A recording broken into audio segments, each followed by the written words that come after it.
Welcome back to Wingot Plays Nomifactory. I've played for a fair while in between episodes here, but I've not done all that much of consequence. The progression-wise, I'm still mostly at the same place as I was at the end of the last episode. I've still at the blast furnace and a bit of deep mob learning here. I have started redesigning a bit. I figure that this here will be sort of the main road, so I'll replace that later on, but effectively, yeah, this will be the sacred path, as Nilaus likes to call it, and then you'll branch off of the path to go to the various machines and inventories and such. I've obviously set up a few tree farms and a rice paddock here as well, which allow for me to get access to the rubber and the wood here in the void, and generally I don't tend to need to leave the void now unless I'm looking for things in the Lost Cities buildings, or if I need to go hunting for ore. I have processed all of the ore that we had and condensed a lot of it down into blocks, but at the moment there is quite a shortage on copper, as there pretty much always tends to be, and so I'm probably going to need to go mining. Except there's a whole lot of copper here, so we're probably fine for copper until the point that we can fully automate that deep mob learning to provide us with enough. So I think we're pretty happy resources wise, but I want to get automating the production resources so that we don't have to go mining again. I've got here this clipboard.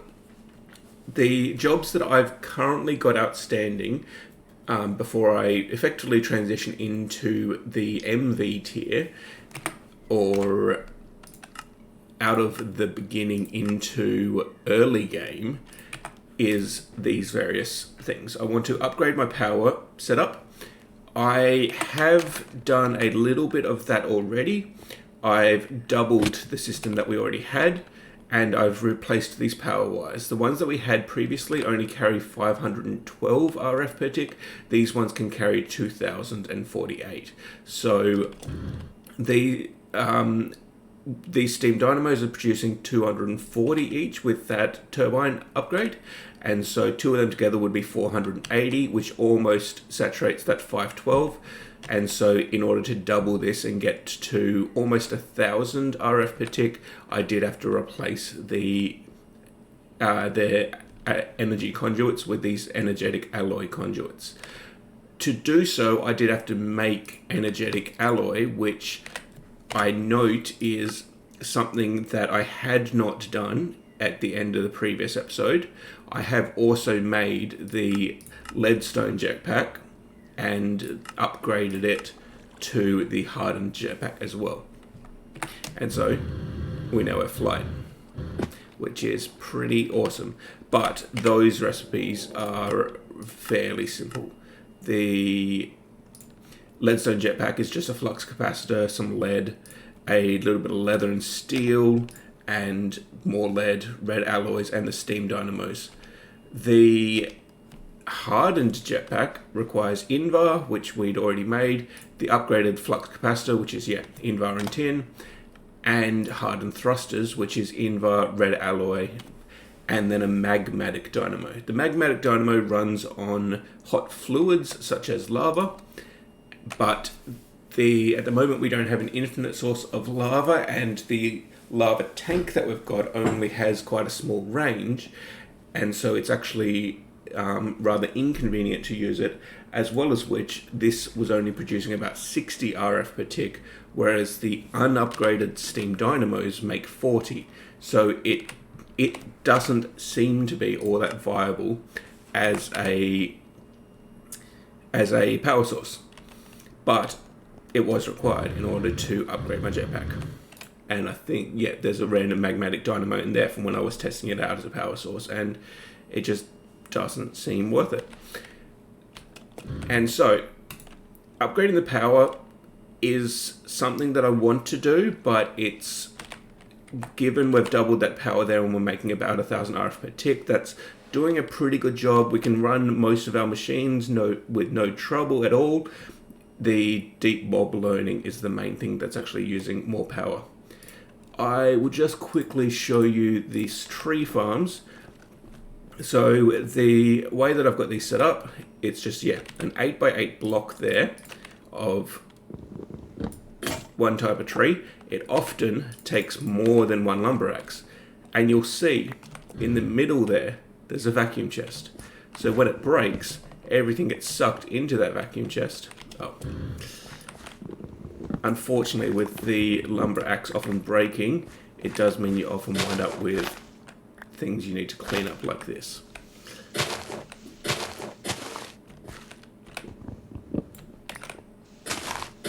And so I might actually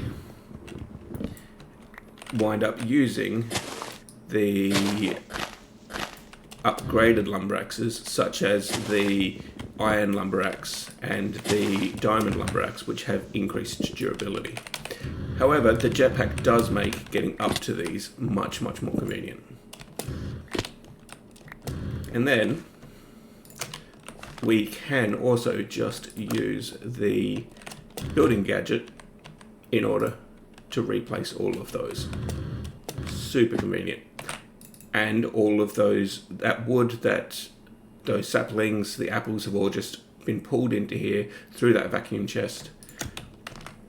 And we can do the same over here with a rubber sapling, although if we look at our mini-map, there is a mob inside here.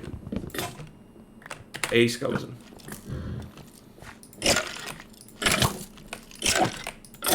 Perfect. And then we can just finish up cleaning out all of these. And I think this will do... Oh, I thought that was going to do the rest. If I just quickly tag one of those so that we can replace it later.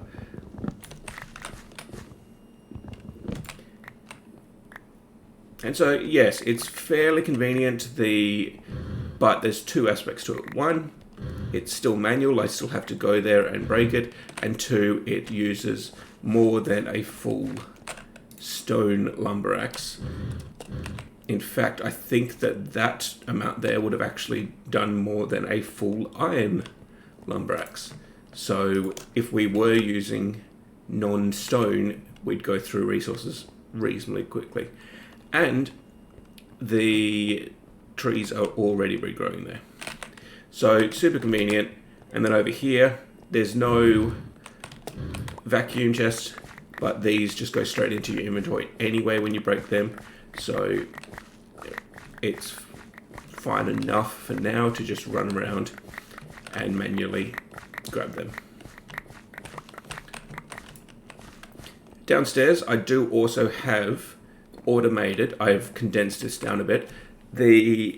So as we previously had, cobblestone making gravel, gravel making sand, sand making dust blocks in a chemical reactor making clay with water, and then clay being exported to upstairs.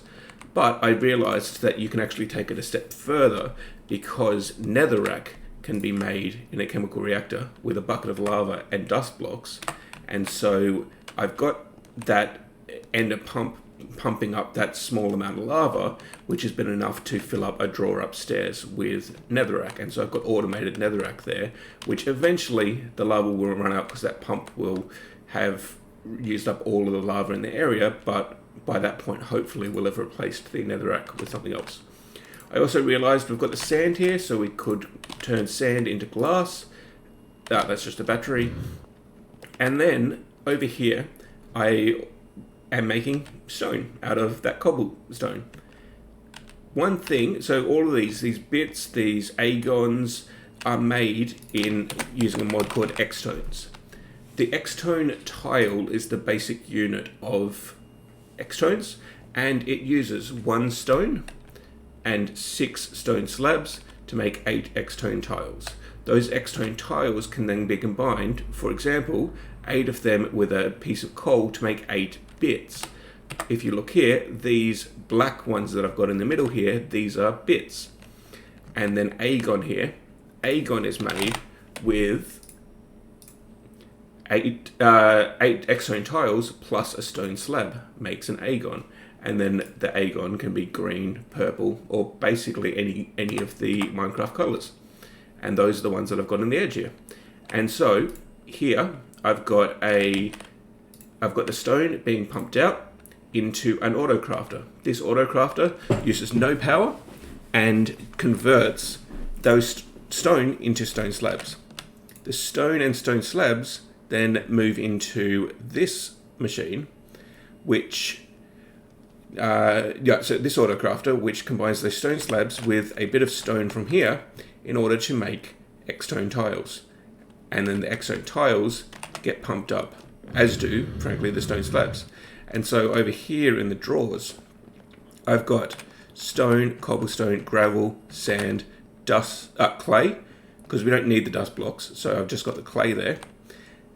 The glass, netherrack, X-tone blocks, and stone slabs. So all of them are being made and exported out to here. I don't know why the stone slabs have stopped filling up. I'll have to investigate that later, but it's also not a rush. And so I did also consider I could automate the production of agon, because agon is just X-tone tiles with stone slabs. But agon's the edging. It's actually the bits that I would want to automate, and those use clay instead of instead as that central material. Just give me 1 second so I can pull up OBS and see how long this record is going for. There we go. I'm just quickly going to clear up my inventory a little bit. The the rice that I picked up before, and then I've just got some of those stray materials that fell outside of where the vacuum chest could pick them up. So clear those out. This rubber drawer is completely full. So I don't mind. Let's just lose that extra bit then. Because I fought that skeleton, I had those extra things. Now, I did point out, so the energetic alloy here, that's made using energetic blend and gold ingot. Now, energetic blend is made using, here we go. So, energetic ingot. So energetic alloy ingot is made from gold and energetic blend. Energetic blend is made in the mixer from redstone and glowstone dust. Glowstone dust is obtained by combining phosphor with gold dust. And then finally, phosphor can be obtained from the pulverizer. I think phosphor...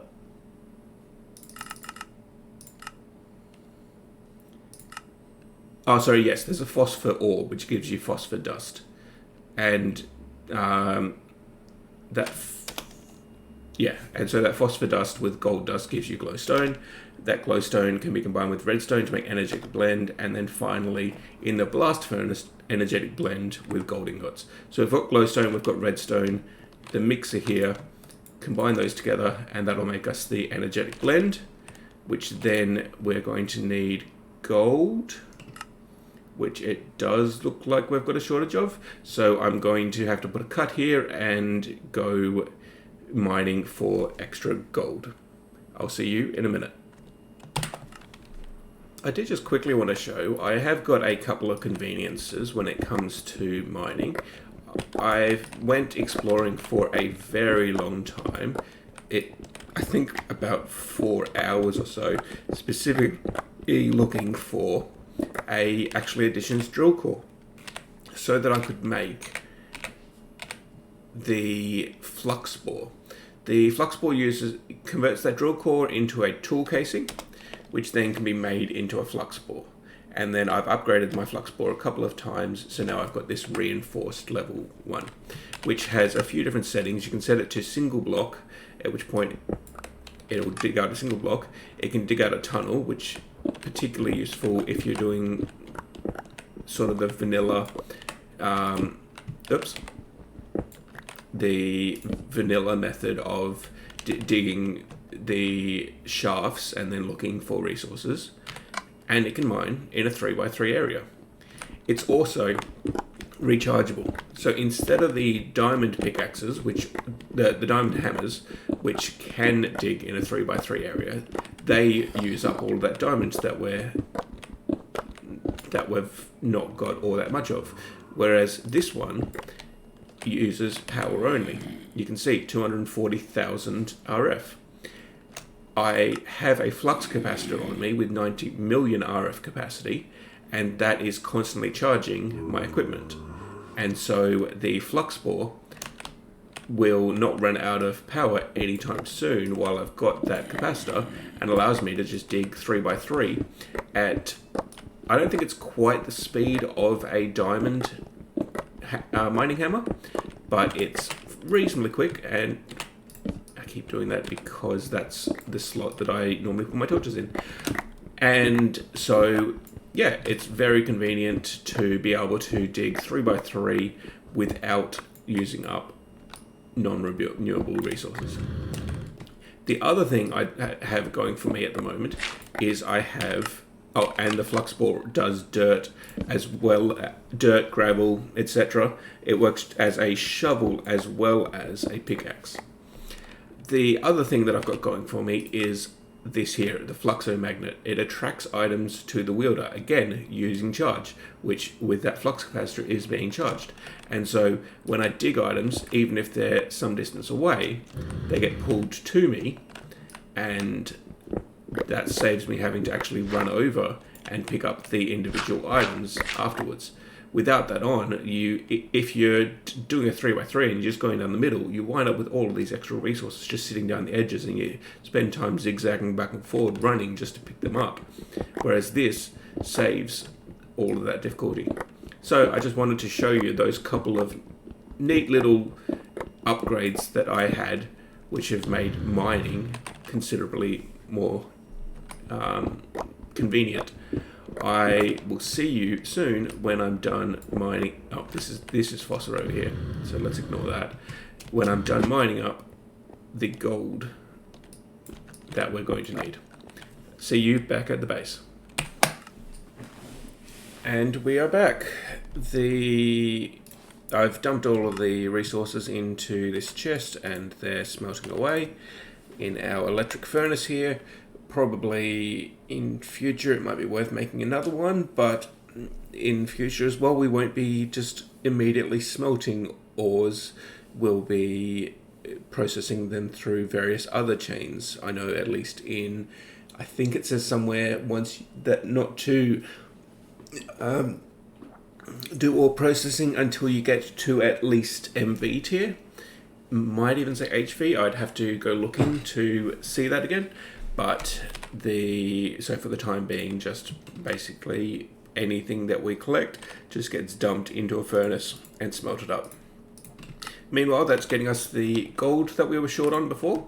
And so the gold was being used to make energetic alloy, which we've got energetic blend somewhere. Where did I put that energetic blend? I must have put it somewhere because it doesn't seem to be in my inventory. It's not just sitting in the alloy smelter, is it? No. The mixer? Yeah, there we go. So there's the energetic blend. If we grab another 16 gold ingots, then this will allow us to make a full stack of energetic alloy, which I've needed enough times that let's just go ahead and make a full stack of energetic alloy. In the blast furnace, energetic blend and gold ingots combined together in 20 seconds each. to make the energetic alloy ingots. I'm just going to take the aluminium out of there because I was processing that before. And a lot of the various ingots have a end game tab here. Once you do a full stack of them, then you get a free Omni quarter. So that's all that quest there was. It was because I picked up more than a stack of one of those items. Over here, by now, there you go. We've got a couple of energetic alloy, and this will just process away. I'm just quickly going to, given that that's down to less than half, I'm going to pop it into this battery here, grab a different one, make sure that that is set to charge my inventory, no, my equipment, and then turn it on. And then there we go. That'll keep the magnet and the flux bore powered, as well as my jetpack, because my jetpack runs off of RF power, which is why the jetpack's been at 100% the whole time. Now, the energetic alloy was required for that quest. This here, the vibrant alloy, is used for... It's been used for something that I've made so far. It might have been the plates, like maybe I needed the vibrant alloy plates for something. Gears, display stands. I don't remember what I made using this. So the vibrant thruster, I think, is the next tier of jetpack. No, it's the tier after what I've currently got. No, I've got the tier 3. So using this vibrant alloy, I could actually make the next tier of jetpack, although this is compressed RF capacitor. So we need octadic. So we're going to need 9 octadics, which each use 2 vibrant alloys and 2 double layers, and then each of the double layers uses 2 energetic. Yeah, that we'll come back to that at a later point. It's definitely not any rush. That's what I needed it for. Actually, no, I didn't make that. I made the tier below that, the advanced. So I do not see. Ah, there we go. I needed the vibrant alloy to make the numismatic dynamo. And so the vibrant alloy is made in the blast furnace with that energetic alloy combined with an ender pearl. Gives us the vibrant alloy. And that has allowed me to make this here, the numismatic dynamo. The numismatic dynamo runs off of currency. And so here we could put in, there we go, recipes, various coins, which can be made in the numismatic press using 4000 RF of energy, makes 3 gold coins, and then 1 gold coin produces 40,000 RF. And so you've got all of these various coins. But this here, the lapidary calibration, that allows the numismatic dynamo to use gemstones instead of coins. And so using this, if we use a diamond, for example, it'll produce 1.2 million RF. That said, diamonds are not the most common thing. So the numismatic, let's change that mode. The numismatic dynamo can get powered from the loot fabricator. If we take a quick look here, the shulker, which I don't remember whether I said or not, but the shulker can make diamonds out of pristine shulker matter. So we can get diamonds and then run the power for the deep mob learning and in fact the whole base from the output of the shulker model.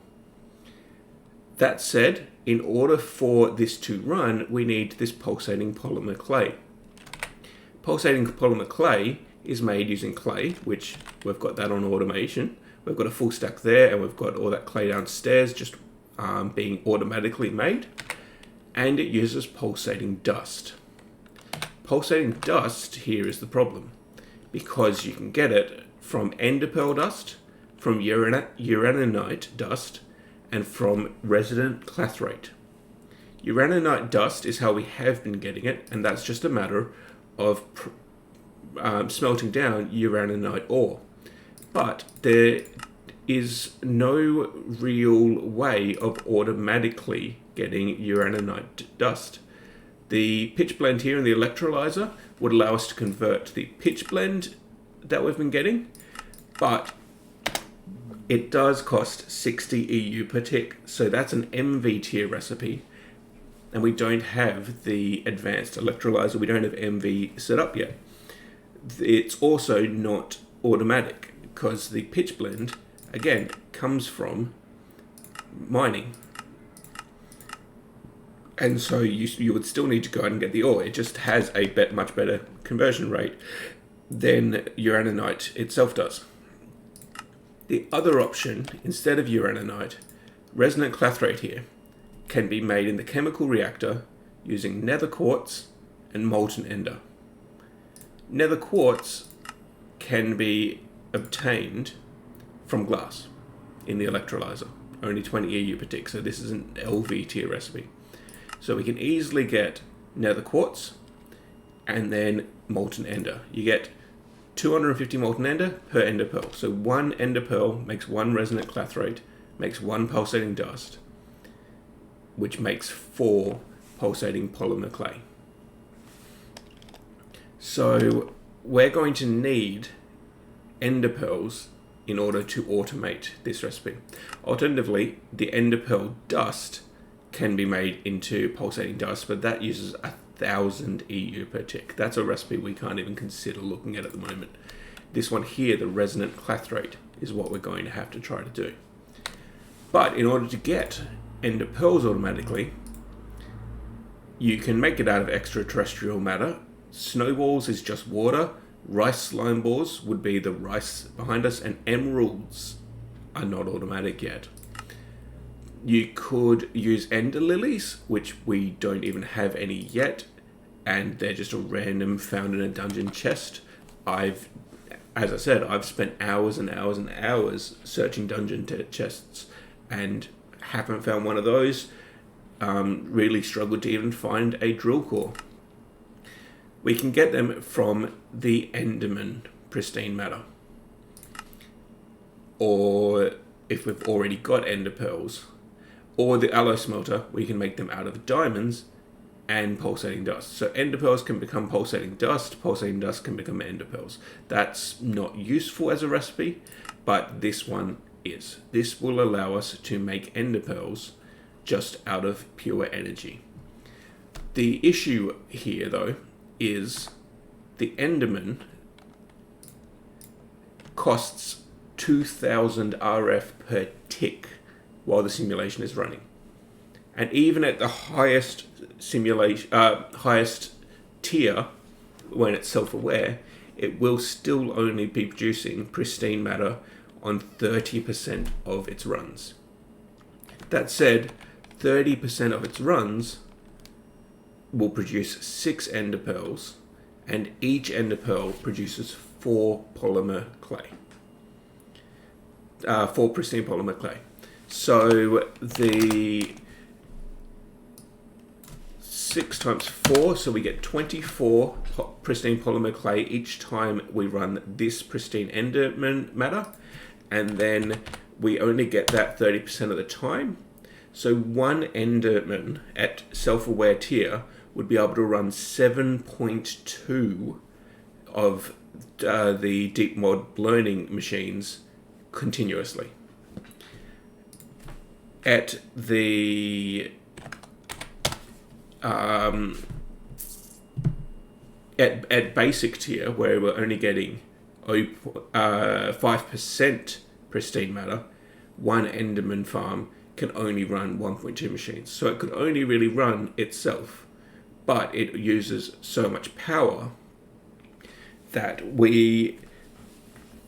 as soon as it hits advanced tier and produces 10%, then at that point it'll be able to run itself and the shulker farm, and the shulker farm produces diamonds, which then produce energy in the numismatic dynamo with the lapidary upgrade. So that's the plan for the moment, to set up shulker and enderman with loot fabricators to produce diamonds and ender pearls, and automatically have all of those running at the same time, which will allow us to automate our deep mob learning and expand from there, and also upgrade our power in the process. So all of these first 3 steps are dependent on getting those machines set up. I'll be back with you in a minute once I've made a few extra machines and set up a few things here. I'll see you in a minute. And we are back. I've set up a little bit of a basic system here. We've got 2 simulation chambers really being used here, one with a shulker in it, one with an enderman in it, and then on the other side I've put an extra loot fabricator. This one is set so that if a shulker, pristine shulker matter goes in there, it'll produce diamonds. This one here will be set to use the pristine enderman matter, but as you can see, I've actually never even run the enderman one. Both of these are being fed from this crate here, which if we put some polymer clay into that crate, will feed out into the machines. Apparently not equally, although if I change this here to round robin, then it should equally feed any machines that are available. This will then produce output, and these machines are sided, so that extract there isn't going to work. I'm going to have to pull from the back of the machine. So let's turn both of those off and move the output to the back, and blue channel extract, blue channel extract. These are feeding from that cyan. So cyan is the polymer clay, which then goes into these. Over here we have filters, item filters, inserting on blue to only accept the pristines that come out of these. So when these do make pristines, they should automatically go into the relevant machine. In this case, it'll just make diamond. In this case, I'll have to set it once it comes through, and it will automatically make ender pearls whenever there's a pristine there. Neither of them managed to make a pristine during those runs, but that's not all that unexpected. This one's only got a 10% chance, we only did 4 runs. This one's only got a 5% chance, we only did 4 runs. Now, the last thing we do need to do is, well, there's 2 things. One, this machine uses 2048 RF per tick by itself. These cables that are powering it only provide 2048 RF per tick. So that machine by itself is using up all of the power that can be transmitted along these energetic alloy energy cables, conduits. So I'm going to need to replace those, and the next tier up from those uses vibrant alloy. So I think we're going to have to do that in the next episode, where I'll show you how vibrant alloy is reasonably simple. It's basically the same as energetic alloy, except you take the energetic alloy and you add an ender pearl. The ender pearls that we're going to get from this system will be useful for that, as well as for making the pristine polymer. But for the time being, 2048, this one only uses 512, so it's a bit more than what it's about 25% more than what the power system can transport. And then these machines as well use 1000 RF per tick, although they do run fairly quickly. Within a couple of seconds, they have finished making the diamond. For example, maybe 3 seconds, maybe a little bit more.